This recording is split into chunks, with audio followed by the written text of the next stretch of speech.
Hello and very warm welcome to all of you. कैसे हैं आप सब? मैं आपका मेंटर और आप देख रहे हैं लर्न इंग्लिश विदाउट रूल्स का स्पेशल सेशन। जी हाँ, एक दिन का गैप हो चुका है सप्ताह में।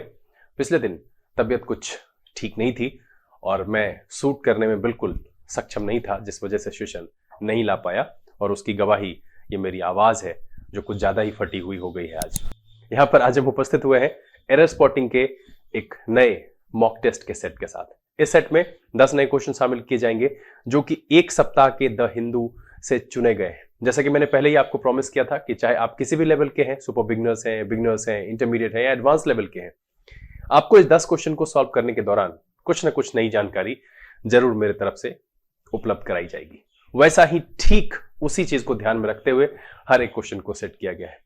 बस मैं आपसे इतनी गुजारिश करूंगा कि क्वेश्चन को अटेम्प्ट कीजिए, वीडियो पर शुरू से अंत तक बने रहिए।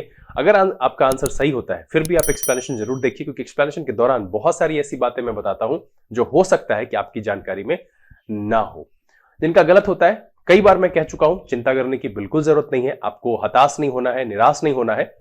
बस एक्सप्लेनेशन को समझिए, किस वजह से वो आंसर मैंने चुना है उसको देखिए, परखिए। कोई परेशानी हो तो पहले ही कहा है मैंने कि आप नीचे लिख करके मुझे सूचित करेंगे, कमेंट बॉक्स के दिन उसका हम निदान लेकर के आसान शब्दों में जरूर उपस्थित होंगे। वैसे अगर आपको लगता है कि वो पॉइंट नोट डाउन करने लायक है, बिल्कुल उसे नोट डाउन करिए, ताकि 2-3 बार रिवीजन करने के बाद जब कभी भी वो आगे आपके सवाल में दिखे तो उसमें फिर आपसे गलती ना हो। चलिए सेशन की शुरुआत करेंगे। नोटबुक और पेन लेकर के तैयार हो जाइए। देखते हैं कि आज के सेशन के 10 क्वेश्चन में कौन कौन से नए ग्रामेटिकल नॉर्म्स की जानकारी मैं आपके लिए लेकर के आया हूं। चलिए देखा।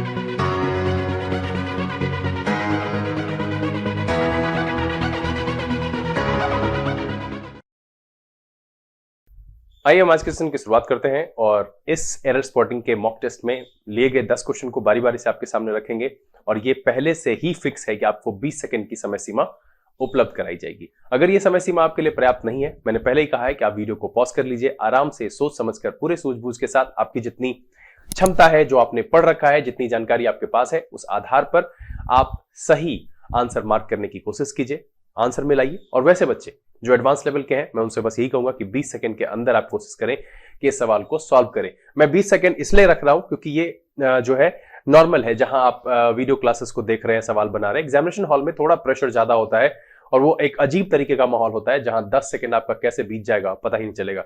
अमूमन एक एरर स्पॉटिंग के क्वेश्चन के लिए जो स्टैंडर्ड टाइम मैं समझता हूं 30 सेकंड काफी है। अगर आप 30 सेकंड के अंदर किसी भी एरर स्पॉटिंग के क्वेश्चन को सॉल्व नहीं कर पाते हैं तो आपको अभी और पढ़ने की जरूरत है। सेशन को शुरू करेंगे, लेकिन उससे पहले जो लोग इस चैनल पर नए हैं, चैनल को सब्सक्राइब कर लीजिए, बेल आइकन जरूर प्रेस कीजिएगा ताकि ऐसे अपलोड की गई वीडियोस की नोटिफिकेशन आपको मिले और आपका कोई भी सेशन मिस ना हो। आज के सेशन में जो पहला सवाल है वो आपके सामने आ चुका है। समय की व्यवस्था करें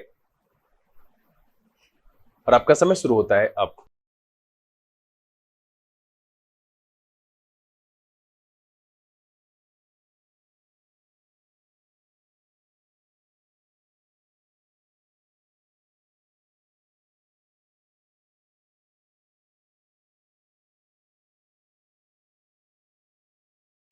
टाइम्स अप।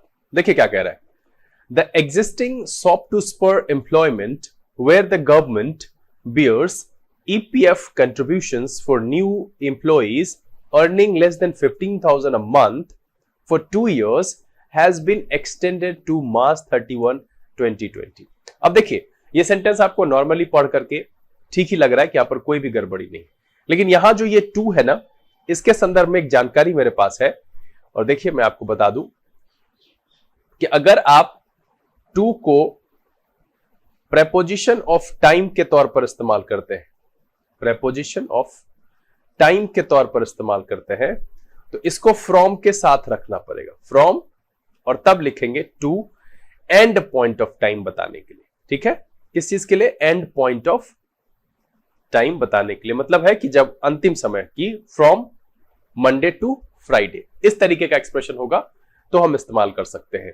उसके बाद आप यहां टू की जगह पर चाहे तो टिल भी रख सकते हैं या चाहे तो अनटिल भी रख सकते हैं, कोई ज्यादा अंतर इसमें नहीं आएगा।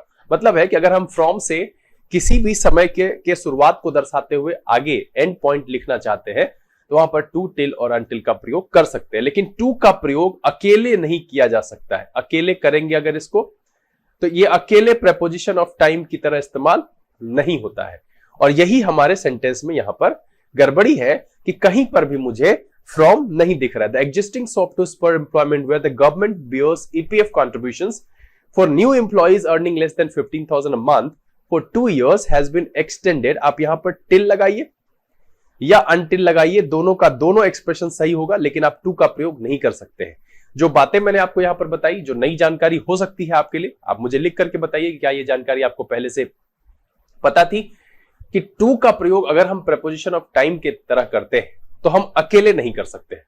मतलब यह है कि टू का प्रयोग अगर सेंटेंस में अकेले किया गया है तो वो प्रेपोजिशन ऑफ टाइम नहीं होगा। जब उसे फ्रॉम के साथ इस्तेमाल किया जाता है तब वो प्रेपोजिशन ऑफ टाइम के तौर पर इस्तेमाल किया जा सकता है। टू, टिल और अनटिल ये फ्रॉम के साथ बिगनिंग टू एंड तक को दर्शाने के लिए इस्तेमाल करते हैं, जिसमें टिल और अनटिल का प्रयोग अकेले समय को दर्शाने के लिए किया जा सकता है, बट टू का प्रयोग नहीं किया जा सकता है। इसीलिए यहां पर फ्रॉम के न होने की वजह से टू का प्रयोग करना अनुचित है। इसीलिए इस टू को रिप्लेस करेंगे किससे? टिल या अनटिल से। और इसीलिए इस सवाल का जो जवाब हो जाएगा वो हो जाएगा डी। बड़ा ही आसान है। देखिए, जानकारी अगर है ग्रामेटिकल नॉर्म्स की आपके पास तो एरर स्पॉटिंग से आसान कुछ भी नहीं है। सेंटेंस की अंडरस्टैंडिंग आपके पास है तो एरर स्पॉटिंग से आसान कुछ भी नहीं है। मैंने यहां पर सीधी सी जानकारी आपको दी कि टू जो है वो प्रेपोजिशन ऑफ टाइम के तौर पर इस्तेमाल होगा, लेकिन शर्त है कि फ्रॉम के साथ। अकेले कभी भी वो प्रेपोजिशन ऑफ टाइम के तौर पर इस्तेमाल नहीं होगा। टिल और अनटिल का प्रयोग हम करते हैं अकेले, फ्रॉम के साथ भी करते हैं और अकेले भी करते हैं, टू का नहीं करते हैं। इसीलिए इस सवाल में जो डी में टू लिखा गया टू मार्च 31 ये गलत है। टिल या अनटिल मार्च 31। चलिए अगला सवाल लेंगे और आपका समय शुरू होता है अब।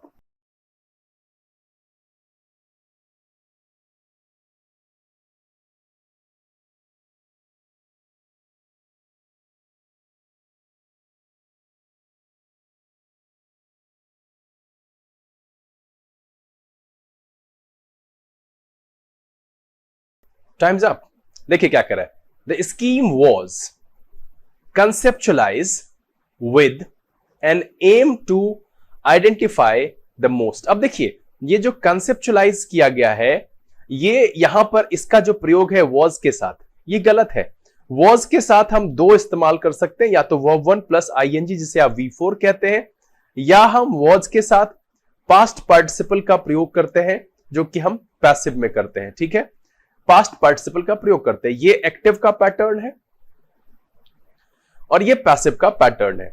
दोनों पॉसिबिलिटी वहां पर है। कंसेप्चुअलाइजिंग भी हो सकता है एंड कंसेप्चुअलाइज्ड भी हो सकता है। द स्कीम वाज, अब यहां पर स्कीम जो है वो खुद से नहीं होगा, वो इसका रिसीवर है। ठीक है, डोअर कोई और है। The scheme was conceptualised with an aim to identify the most promising startup via a competitive format, reward them and create an assured path for success by eliminating hurdles and challenges typically faced by most founders। तो यहां पर जो है, यहां मुझे ये sentence जो है वो पैसिव पैटर्न में लिखना होगा। दैट्स वाई कंसेप्चुअलाइज को मुझे यूज करना पड़ेगा कंसेप्चुअलाइज्ड। मतलब मुझे यहां पर इसका पास्ट पार्टिसिपल लिखना पड़ेगा। ऐसा हमने क्यों किया? वॉइस के एरर को बताने के दौरान जो मैंने सेट रखे उसमें मुझे लगता है 6 सेट मैंने रखे थे, शायद 6-7। ये जो बच्चे नए हैं, सबसे पहले तो आपने अगर चैनल सब्सक्राइब नहीं किया है तो सब्सक्राइब कर दीजिए, बेल आइकन प्रेस कीजिएगा, नोटिफिकेशन को ऑल पर लगाइएगा। वीडियो पसंद आ रहा है तो लाइक कर दीजिए, ज्यादा से ज्यादा शेयर कर दीजिए। और अगर आपने वॉइस को नहीं पढ़ा है, वॉइस में गड़बड़ी है, तो प्लेलिस्ट में चले जाइए। वहां पर आपको वॉइस का 0 से लेकर के जो कॉम्पिटिटिव लेवल तक है सारी जानकारी वहां पर दी गई है। हमने उस पर बहुत सारे एरर स्पॉटिंग के सेशंस भी कराए हैं जिसमें इस तरह के कॉन्सेप्ट को काफी डिटेल में वहां पर रखा है। तो अगर आपको ये समझ में नहीं आ रहा है तो पहले आप वहां से देखिए। अगर फिर भी परेशानी रहती है तो आप नीचे कमेंट में लिख करके मुझे बताइएगा जरूर। तो यहां जो स्कीम है इस कंसेप्चुअलाइज का रिसीवर है, दैट्स वाई मुझे पैसिव का पैटर्न लिखना पड़ेगा और पैसिव के पैटर्न के लिए हम पास्ट पार्टिसिपल का इस्तेमाल करेंगे। द स्कीम वाज कंसेप्चुअलाइज्ड और इसीलिए इस सवाल का जवाब हो जाएगा, वो हो जाएगा ए। बहुत ही आसान है। मैंने पहले भी कहा है कि अगर आप सेंटेंस एरर स्पॉटिंग के सॉल्व कर रहे, सवाल बना रहे, उस समय में आप देखिए कि सेंटेंस की शुरुआत सब्जेक्ट से हुई है, ऑब्जेक्ट से हुई है। मतलब यह है कि शुरुआत में जो नाउन या प्रोनाउन लिखा गया है वो क्या है आखिरकार, वो डोअर है, रिसीवर है। अगर वो रिसीवर है तो पैसिव का पैटर्न अप्लाई होगा, और अगर वो डोअर है तो एक्टिव का पैटर्न अप्लाई होगा, और ये सारी जानकारी आपको पहले से ही है। चलिए अगला सवाल लेंगे, और आपका समय शुरू होता है अब।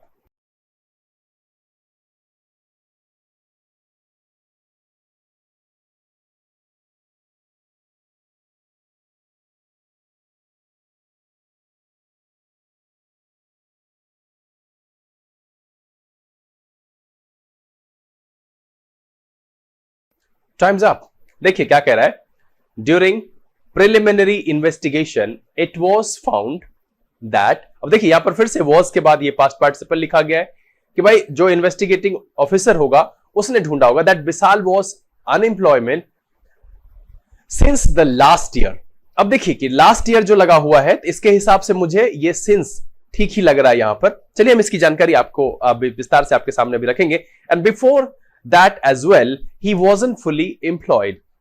और यहां पर ये देखिए ये मिस्टेक है, यहीं तक है, ये अनावश्यक हिस्सा यहां पर आ गया। कह रहा है during preliminary investigation it was found that Vishal was unemployed since the last year and before that as well he wasn't fully employed. तो यहां पर सेंटेंस मेरा सही लग रहा है, लेकिन एक जानकारी है जो चौंका देगी आपको। देखिए वो जानकारी कौन सी है, मैं आपके लिए यहां पर रखता हूं कि देखिए अगर लास्ट लगा हुआ है, उसके बाद वीक है, मंथ है, ईयर है, तो इसके साथ हम सिंस का प्रयोग करते हैं। क्यों? क्योंकि ये पॉइंट ऑफ टाइम को इंडिकेट करता है। क्या इंडिकेट करता है? पॉइंट ऑफ टाइम को इंडिकेट करता है। अब यहीं पर अगर द लास्ट लगा हुआ है, ये समझिएगा द लास्ट लगा हुआ है, उसके बाद वीक लगा हुआ है, या मंथ लगा हुआ है, या ईयर लगा हुआ है, तो इसके साथ ना हम फोर का यूज करते हैं। क्यों? क्योंकि ये पीरियड ऑफ टाइम का जो है वो मीनिंग देता है। किस चीज का मीनिंग देता है? पीरियड ऑफ टाइम का सेंस देता है। पीरियड ऑफ टाइम का सेंस देता है। ध्यान रखिएगा ये दो महत्वपूर्ण जानकारी है जो मुझे लग रहा है कि शायद आपके लिए नई है, कि लास्ट के साथ अगर वीक लगा हुआ है, मंथ लगा हुआ है, ईयर लगा हुआ है, तो ये जो है पॉइंट ऑफ टाइम को दर्शाता है, जिस वजह से इसके साथ हम सिंस का प्रयोग करेंगे। लेकिन अगर लास्ट के पहले द लगा हुआ है तो ये पीरियड ऑफ टाइम का सेंस देता है, और इस जगह पर फोर का प्रयोग होता है। चलिए अब हम सवाल देखते हैं। अब कह रहा है द लास्ट ईयर। अब जब ये दिया हुआ है तो यहां पर सिंस का प्रयोग नहीं, यहां फोर का प्रयोग होना चाहिए, और इसीलिए इस सवाल का जवाब है वो है सी। देखिए मैंने क्या कहा, यहां पर इस सवाल में कौन सी नई जानकारी आपके ज्ञान के भंडार में मैंने जोड़ी है, वो जानकारी है कि लास्ट के बाद अगर मंथ है, ईयर है, वीक है, तो एक्चुअली वो पॉइंट ऑफ टाइम को इंडिकेट करता है। और आपको पता है कि सिंस का प्रयोग हम पॉइंट ऑफ टाइम के साथ करते हैं। बिल्कुल वो सही है कि since last week, since last month, since last year, ये ठीक है। अब अगर वहां पर लास्ट के पहले द लगा दिया गया है, तब आगे जो है the last week, the last year, the last month, तो यहां पर ये पीरियड ऑफ टाइम को इंडिकेट करता है। एंड दैट केस हम सिंस का प्रयोग नहीं करेंगे, फोर का प्रयोग करेंगे, जो कि यहां पर नहीं किया गया है। सिंस का प्रयोग किया गया है, फोर का प्रयोग करेंगे, और इसीलिए जिसका आंसर हो जाएगा वो हो जाएगा सी। चलिए अगला सवाल लेंगे, और मैं आप सबसे ये जानना चाहूंगा कि क्या ये जानकारी आपको पहले से पता थी, क्योंकि बहुत बेसिक जानकारी है, बहुत कॉमन सी चीज है कि फोर का प्रयोग हम जो है वो पीरियड ऑफ टाइम के लिए करते हैं, सिंस का प्रयोग पॉइंट ऑफ टाइम के लिए करते हैं। ये सारी जानकारी जो है आप बहुत बेसिक लेवल से पढ़ते आ रहे हैं, तो आप मुझे लिख करके जरूर बताइएगा क्या ये जानकारी आपके लिए नई थी या पहले से आप इसे जानते थे। चलिए आपका समय शुरू होता है अब।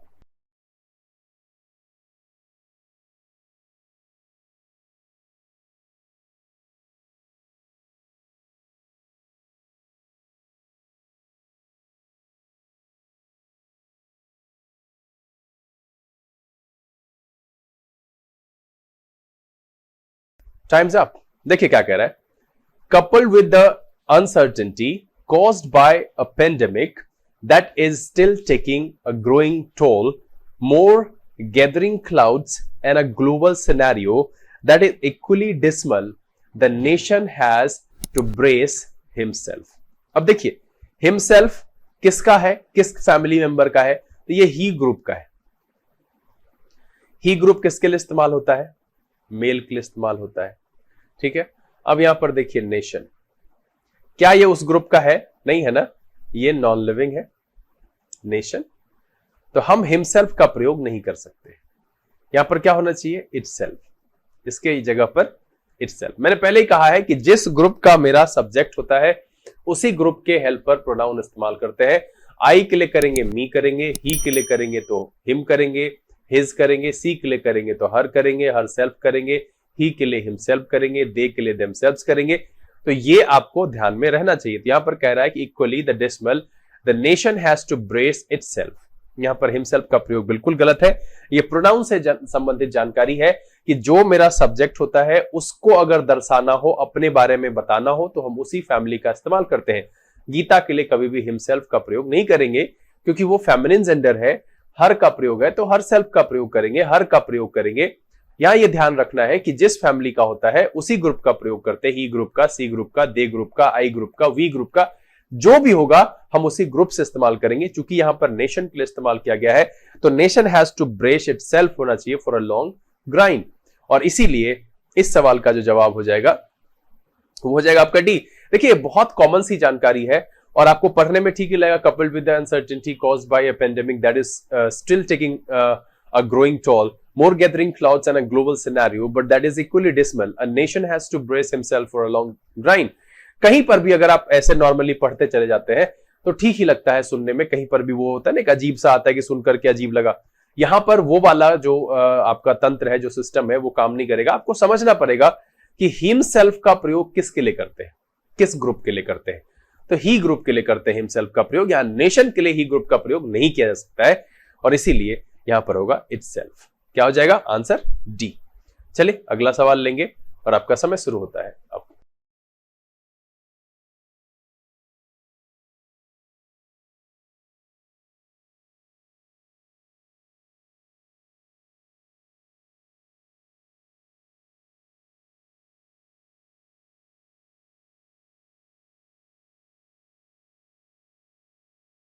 Times up. इस सवाल का सॉल्यूशन करने से पहले मैं आप सबसे पहले तो क्षमा प्रार्थी हूँ। थोड़ा सा मैं असहज लग रहा हूँ आपको, चेहरे पर बेचैनी दिख रही होगी। सबसे बड़ी बात है कि बहुत ज़्यादा गर्मी है, ह्यूमिडिटी लेवल काफ़ी है और मेरी तबीयत थोड़ी ठीक नहीं है, जो अंदर से मन बेचैन लग रहा है। क्योंकि कल ऑलरेडी मैं वीडियो शूट नहीं कर पाया था तो मुझे लगा कि नहीं, एग्जामिनेशन की डेट अनाउंस हो चुकी है, SBI की प्री 11 को है शायद, तो मुझे लगा कि नहीं, वीडियो शूट इस तरह के सेशंस आप तक पहुंचाए जाने चाहिए। दैट्स वाई मैं आपके सामने उपस्थित हो गया हूँ। कोशिश करूंगा कि 10 से 11 तारीख तक जो एग्जामिनेशन है उस दौरान कोई भी ऐसा दिन ना हो जहां पर कि आपके लिए कोई सेशंस में ना ला पाऊं। हर हर्डल्स को साइड रखते हुए मैं कोशिश करूंगा कि एक कम से कम सेशन आपके लिए लाया जाए और कल कोशिश करेंगे कि एक नए तरह के क्वेश्चन को इसमें शामिल करें हम, वो सेंटेंस स्टार्टर, क्योंकि इस पर सवाल पूछा जाता है और उसको एक लॉजिकल अप्रोच के माध्यम से, कि आप अगर अटेम्प्ट करते हैं तो 5 में से 3-4 सही होना चाहिए, उस तरीके के मेथड को वहां पर विशेष करके आपके सामने रखेंगे। तो इस दौरान अगर मैं तेजी से कुछ बता दे रहा हूं या आपको समझने में परेशानी हो रही है तो आप मुझे नीचे कमेंट बॉक्स में लिख करके बताइए और कोशिश करेंगे संडे को हम आसान से आसान शब्दों में फिर से इसको समझा पाए। चलिए सवाल में देखते क्या कह रहा है कि it continues to remain on the statute book and citizens continue to go to jail not for their writings led to any disorder but because. ये दोनों कॉम्बिनेशन देखिए, they made critical comments against the authorities. अब यहां पर एक नई जानकारी मैं आपके लिए जोड़ देता हूं कि अगर सेंटेंस में नॉट या बट का प्रयोग हुआ है तो उसके साथ बिकॉज का प्रयोग करते हैं, यानी उसके बाद हम बिकॉज का प्रयोग करते हैं। फॉर का, सिंस का या एज का प्रयोग हम नहीं करते। तो यहां जो फॉर का प्रयोग किया गया है वो गलत है। और आगे अगर इसकी जानकारी आपको पहले से होती तो आपको यहां पर स्पष्ट दिख रहा है कि बट बिकॉज लिखा हुआ है, तो नॉट के बाद भी जो है यहां पर बिकॉज का प्रयोग होना चाहिए। ये एक छोटी सी जानकारी है कि कंजंक्शन जो कोई भी है, विशेष करके नॉट और बट की बात में कह रहा हूं कि यहां पर अगर लिखा गया है उसके बाद अगर हम लिखें तो मुझे बिकॉज लिखना होगा। फॉर, सिंस और एज का प्रयोग नहीं कर सकते हैं उसके बाद, वो प्रयोग गलत है जो कि आपके बी वाले हिस्से में कर दिया गया है। और इसीलिए इस सवाल का जो जवाब है वो है आपका बी। यहां ध्यान देने वाली बात क्या है कि मैंने यहां इस सवाल में जो आपके लिए जानकारी रखी, जो कि उम्मीद है कि ये जानकारी नई होगी आपके लिए कि अगर सेंटेंस में नॉट बट जैसे कंजंक्शन का प्रयोग किया गया है तो उसके बाद हम बिकॉज का प्रयोग करते हैं, ना कि फॉर, सिंस या एज का। अगर ये आपको दिखता है तो वो आपको वहां पर एरर मार्क करना है, वो गलत है। नॉट और बट के बाद बिकॉज का प्रयोग करेंगे, फॉर, सिंस और एज का नहीं करेंगे। चलिए अगला सवाल लेते हैं और आपका समय शुरू होता है अब।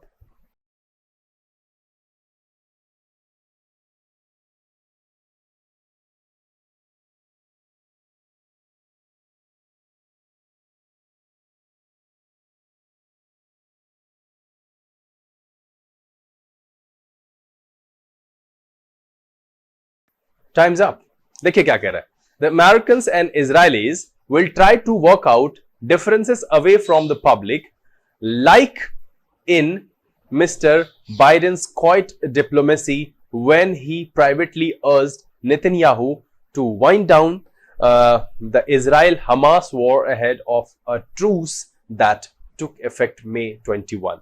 अब यहां पर देखिए कि ये जो गड़बड़ी है ना, लाइक ये एक नई जानकारी है और मुझे लगता है कि शायद ये आप सबके लिए नई होगी कि एज का प्रयोग हम जब हम प्रेपोजिशन फ्रेज आगे लिख रहे हो, एज प्लस प्रेपोजिशन फ्रेज हम लिख रहे हैं, अगर इसको फॉर एन एग्जाम्पल अगर लिखें, उदाहरण देने के लिए अगर हम लिखते हैं तो प्रेपोजिशन फ्रेज के साथ हम जो है इस्तेमाल करते हैं एज का। यहां पर लाइक का प्रयोग करना गलत है। मतलब है कि जानकारी क्या हुई कि एज का प्रयोग प्रेपोजिशनल फ्रेज के साथ यानी उसके पहले एग्जाम्पल के तौर पर अगर हम प्रेपोजिशनल फ्रेज को रख रहे हैं तो उस जगह पर हम एज का प्रयोग करते हैं, लाइक का प्रयोग नहीं करते हैं। आप सेंटेंस में यहां पर देखिए क्या लिखा हुआ, एग्जाम्पल ही है, एज इन होना चाहिए, क्या हो जाएगा public, as in mister Biden's quiet diplomacy when he privately urged Netanyahu to wind down the Israel Hamas war ahead of a truce that took effect May 21। तो यहां पर जो है लाइक का प्रयोग नहीं होना चाहिए। यहां जो ग्रामेटिकल नॉर्म्स है, जो जानकारी है वो ये है कि प्रेपोजिशन फ्रेज के साथ उदाहरण देने के लिए हम एज का प्रयोग करते हैं, लाइक का प्रयोग नहीं करते हैं। मतलब है कि प्रेपोजिशन फ्रेज को अगर एग्जाम्पल के तौर पर रखें तो उससे पहले एज का प्रयोग करेंगे, लाइक का प्रयोग करना बिल्कुल गलत है। और इसीलिए इस सवाल का जवाब हो जाएगा, वो हो जाएगा आपका ए। यहां पर क्या गड़बड़ी है कि देखिए आगे मेरा प्रेपोजिशनल फ्रेज है इन मिस्टर बाइडेन्स क्वाइट डिप्लोमेसी, तो यहां पर एग्जाम्पल के तौर पर उदाहरण देने के लिए रखा गया है, तो लाइक का प्रयोग नहीं कर सकते क्योंकि ये प्रेपोजिशनल फ्रेज है। इसके साथ हम एज का ही प्रयोग करेंगे, ये ध्यान रखिएगा। चलिए अगला सवाल लेंगे और आपका समय शुरू होता है अब।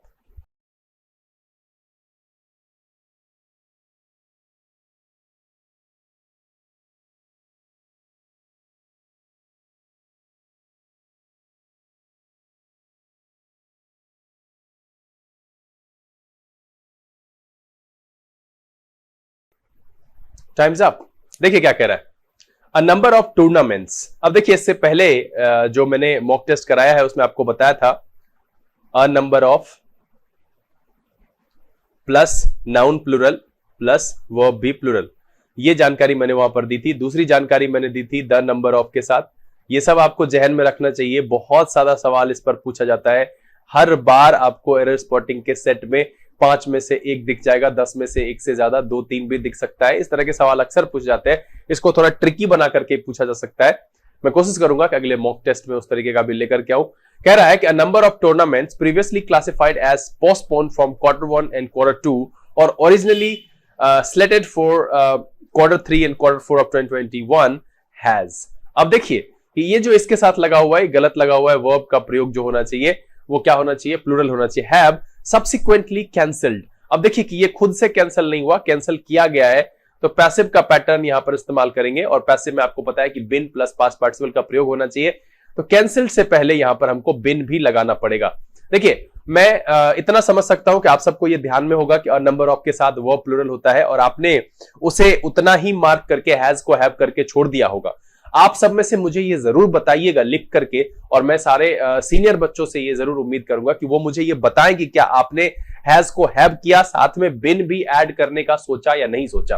क्या आपने हैज को हैव करके जो है उस सवाल को जो है उसका सॉल्यूशन समझ लिया और आगे बढ़ गए। देखिए यहां पर आपने एरर ढूंढ लिया, आप हैज को हैव भी मान करके अगर आप डी मार्क करते हैं तो बिल्कुल आप जो है सही है, लेकिन अगर इसी वाले हिस्से को अगर सेंटेंस इंप्रूवमेंट में पूछ दिया जाएगा तो फिर आप फंस जाइएगा, क्योंकि अगर आपको यह समझ में नहीं आ रहा है कि हैव सब्सिक्वेंटली बिन कैंसल्ड होना चाहिए, किसी के द्वारा कैंसिल किया जाएगा, वो खुद से नहीं हो सकता है, वो रिसीवर है उसका, तो यहां पर बिन का प्रयोग होना चाहिए, पैसिव का पैटर्न अप्लाई होना चाहिए। ये जानकारी अगर आपके जहन में नहीं आई तो कहीं ना कहीं गड़बड़ी है। आपको सेंटेंस को ध्यान से पढ़ना चाहिए, थोड़ी अपनी रफ्तार जो है क्वेश्चन को सॉल्व करने की वो धीमी कर लीजिए, क्योंकि अगर इस तरह का सवाल रिप्लेसमेंट में पूछता है, इंप्रूवमेंट में पूछता है, तो आपके लिए परेशानी हो सकती है। वैसे अगर आपने हैज को हैव भी किया है तो मैं तो कहूंगा कि ये सही ही है भाई, क्योंकि इसका आंसर जो है वो डी ही आ रहा है हर हाल में। क्यों भाई? क्योंकि अ नंबर ऑफ के साथ नाउन भी प्लूरल होता है, वर्ब भी प्लूरल होता है, द नंबर ऑफ के साथ नाउन प्लूरल होता है, वर्ब सिंगुलर होता है। ये जानकारी बहुत कॉमन है, सबके पास है, लेकिन यहां पर इस सवाल में जो है हैज को आपने हैव किया, क्या आपने बिन लगाया, ये मुझे नीचे लिख करके बताइएगा जरूर।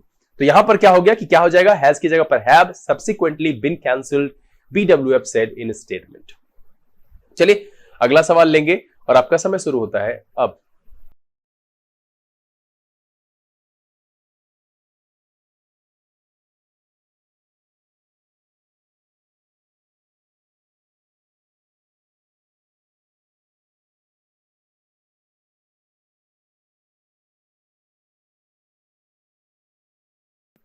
Times up. देखिए क्या कह रहा है, continuing close up deployments and questions about if China would live up to its written commitments on not deploying a large number of forces were two issues at the heart of the recent tensions along the line of actual control LAC और no error। यहां पर देखिए कि एक जानकारी फिर से आपके लिए है, और वो जानकारी क्या है कि प्रेपोजिशन के बाद वेदर का प्रयोग होता है। किसका प्रयोग होता है? वेदर का। इफ का प्रयोग नहीं करते हैं, इफ का प्रयोग गलत है। प्रेपोजिशन के बाद हमेशा वेदर का प्रयोग करते हैं। ध्यान रखिएगा, फिर से एक नई जानकारी जोड़ रहा हूं, मुझे कमेंट में लिख करके बताइएगा जरूर कि क्या ये जानकारी आपके लिए नई है, क्या पहले से आपको पता थी कि प्रेपोजिशन अगर हम लिख रहे हैं उसके बाद मुझे इफ या वेदर में से चुनाव करना है तो वेदर का प्रयोग करेंगे, इफ का प्रयोग प्रेपोजिशन के बाद नहीं करते हैं, वेदर का प्रयोग किया जाता है। तो यहां पर क्या हो जाएगा, continuing close up deployments and questions about whether China would live up to its written commitments. बिल्कुल यहां पर जो है इफ का प्रयोग नहीं होना चाहिए, क्योंकि अबाउट एक प्रेपोजिशन है, और इसीलिए इस सवाल का जो जवाब है वो हो गया आपका ए। देखिए मैं समझ सकता हूं बहुत सारे बच्चों को यहां पर उलझन हो रही होगी, क्योंकि पॉइंट्स नए हैं, आप परंपरागत तरीके के साधारण सवाल को बनाए हैं और प्रीवियस ईयर के क्वेश्चंस को बनाए हैं। चूंकि ये मॉक टेस्ट है, मैं कोशिश कर रहा हूं कि इस माध्यम से ज्यादा ग्रामेटिकल नॉर्म्स आपके सामने रख पाऊं, ताकि अगर इस पर सवाल पूछा जाए आपसे तो आप परेशानी में नहीं फंसिए और आप क्वालिफाई करके आइए, आप SBI में अपने जॉब को पक्का करके आइए। इंग्लिश की तरफ से आप पूरी तरह से ये तय करके जाइए कि बिल्कुल इंग्लिश में कहीं से भी मुझे क्रॉस नहीं लगने वाला है। दैट्स व्हाई मैं इस तरह के सवाल लेकर के आता हूं। आपको यहां पर हताश होने की जरूरत नहीं है कि मुझे 3 मार्क्स आए, 5 मार्क्स आया। अरे भाई यहां पर जानकारी नहीं है, वो आपके पास पहले से नहीं थी, तो उसका गलत होना तय है। अगर आज गलत हुआ है तो अगले दिन से ये सवाल पूछूंगा मैं, तो फिर बिल्कुल आप सही करेंगे। बस ध्यान इतना रखना है कि इन सारे पॉइंट्स को, इन सारे ग्रामेटिकल नॉर्म्स को नोट डाउन करना है, जहन में रखना है, ताकि आगे से जब भी ये सवाल में आए तो आप दोबारा गलती ना करें। तो यहां पर क्या हो गया कि प्रेपोजिशन के बाद वेदर का प्रयोग करेंगे। इफ और वेदर में से अगर चुनना हो तो वेदर का प्रयोग किया जाता है प्रेपोजिशन के बाद, इफ का प्रयोग नहीं करते हैं। ध्यान रखिएगा, छोटी सी जानकारी है। चलिए अगला सवाल लेंगे और आपका समय शुरू होता है अब।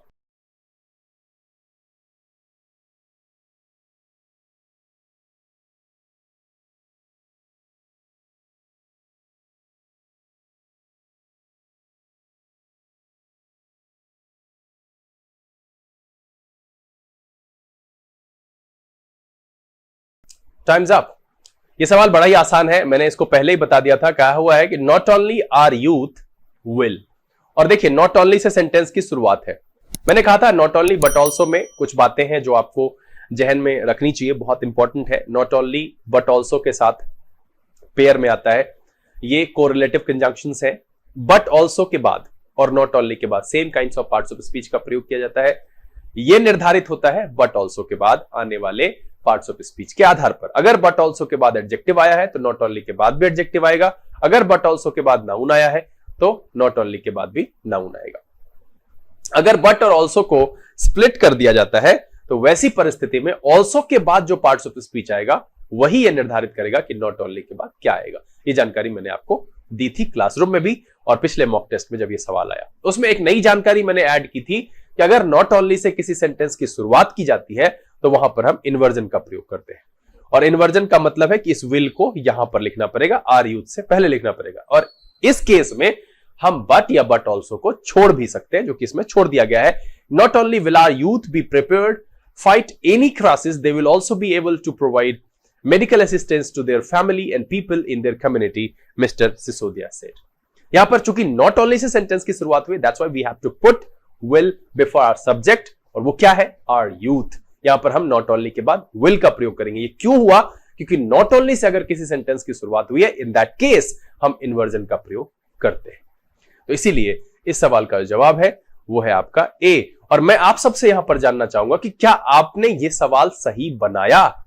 अगर आपसे यह सवाल गलत हो गया है, आप इसको नो एरर मार्क करके आगे बढ़ गए हैं, तो फिर यह सोचने का विषय है, क्योंकि मैं इससे पहले आपको इस पर पूरी जानकारी दे चुका हूं विस्तार से। और अगर अभी भी यह जहन में आपके नहीं रहा तो यह चिंताजनक विषय है, आपको सोचना चाहिए। आगे आने वाले समय में बहुत सारी परीक्षाएं होंगी जहां इस तरह के सवाल पूछे जा सकते हैं। दैट्स व्हाई आपको अपनी तैयारी का स्वरूप बदलना होगा, पॉइंट्स को नोट डाउन करने होंगे और ध्यान रखना होगा, ज्यादा से ज्यादा प्रैक्टिस करनी होगी। चलिए आज के सेशन का आखिरी सवाल लेंगे और आपका समय शुरू होता है अब।